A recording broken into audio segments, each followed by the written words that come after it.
Salut Suzy. Oh, j'ai été très impressionnée. Merci Suzy Menkes. Si j'ai pu vous impressionner, c'est que j'ai fait quelque chose de bien.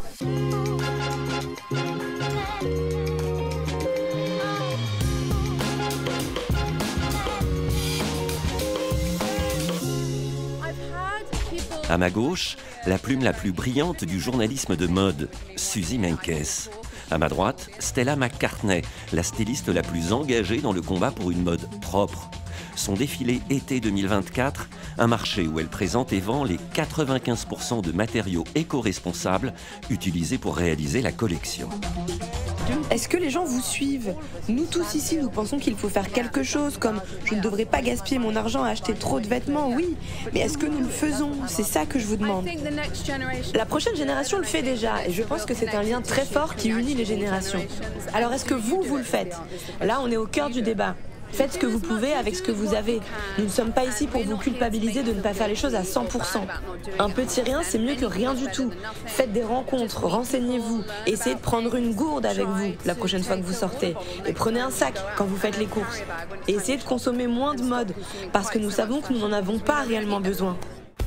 Quant à la collection proprement dite, Stella McCartney rend hommage à sa famille, s'inspire du vestiaire de ses parents, Linda et Paul McCartney. Oui, ils sont à l'origine de ma naissance. Enfin, je pense. Pour ce défilé, on a collaboré avec les Wings. Et puis dans ce grand marché, il y a des disquaires vintage avec des musiques de mon père.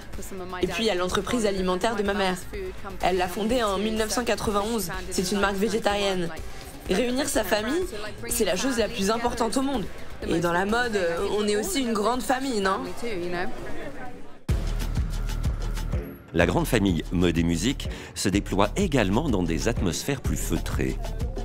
Même état d'esprit, mais en petit comité. La griffe franco-ivoirienne Laurence Airline reçoit des journalistes pour une expérience immersive. Mais tout d'abord, chacune doit choisir une tenue sous l'œil du musicien Kezia Jones. Mon sourcing, je le fais principalement en Côte d'Ivoire et en Afrique de l'Ouest. Donc je travaille beaucoup avec le Faso Fanny, avec le pagne baoulé qu'on peut voir ici. Et je travaille aussi avec du coton ivoirien qui est tissé à Gonfreville. Donc j'essaye principalement de mettre en lumière le travail artisanal et de le retranscrire à travers des vêtements contemporains. Alors, cette expérience, l'artiste nigérian roi du blues et du funk, le Blue Funk, Kezia Jones, improvise un titre que lui inspire chaque convive habillé par la griffe. Laurence Chauvin-Buteau et lui s'étaient rencontrés il y a 20 ans quand ils ont créé l'image du personnage d'un des, sinon le premier super-héros africain, Captain Rugged. Aujourd'hui, nous allons essayer de créer un environnement où les gens peuvent facilement comprendre la relation entre le son et l'image, entre le son et la couleur, entre le son et les vêtements, entre le son et la mode. C'est une idée expérimentale qui, je pense, aiderait vraiment les gens à se sentir personnellement impliqués dans les vêtements qu'ils portent. Alors je vais essayer de trouver un son qui colle avec chaque vêtement. En fait, nous essayons de trouver un lien organique entre la mode et la musique. Oui, c'est ce qu'on essaye de faire.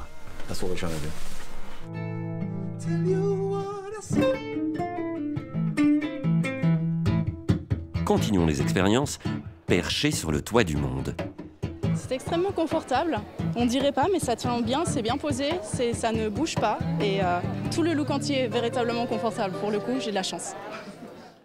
Alice Vaillant est une étoile montante de la mode parisienne qui a choisi de présenter sa collection sur la terrasse du Centre Georges Pompidou.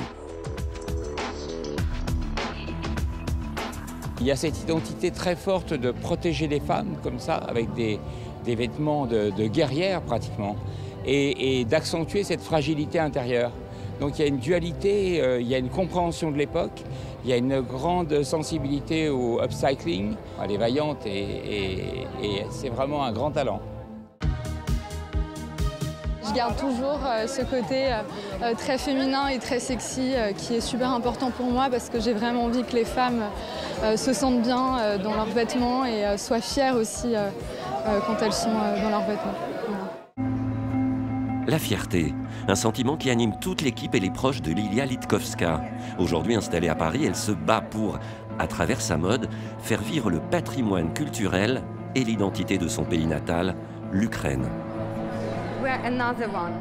Nous sommes devenus des autres, différents de ce que nous étions par le passé. Oui, nous développons de nouvelles valeurs. Oui, nous sommes courageux, nous sommes forts, nous sommes attentionnés, nous nous portons les uns les autres. Après la guerre, ces nouvelles valeurs s'épanouiront dans nos terres détruites pour un avenir meilleur. Stella McCartney, Laurence Erline, Vaillant Studio, Litkovska, ou quand la création devient une arme. Juliette Fievet reçoit chaque semaine dans Légendes urbaines les plus grands artistes issus de la culture urbaine mondiale. C'est lui qui arrivait en costume léopard pour faire des matchs de basket. Faut que tu me expliques. T'as jamais eu envie de rapper ou de chanter? Non. Arrête. Non, jamais. Si c'est un de mes artistes qui réussit ou qui sort un morceau qui me plaît, c'est une victoire pour moi aussi. Non, vraiment, Juliette, t'es branché, hein. T'as un sacré carnet de... Petit carnet de rêve. Retrouvez vos artistes préférés des cultures urbaines mondiales dans Légendes urbaines. Légendes urbaines, présentées par Juliette Fievet. C'est sur France 24, france24.com et en version intégrale sur la chaîne YouTube de l'émission.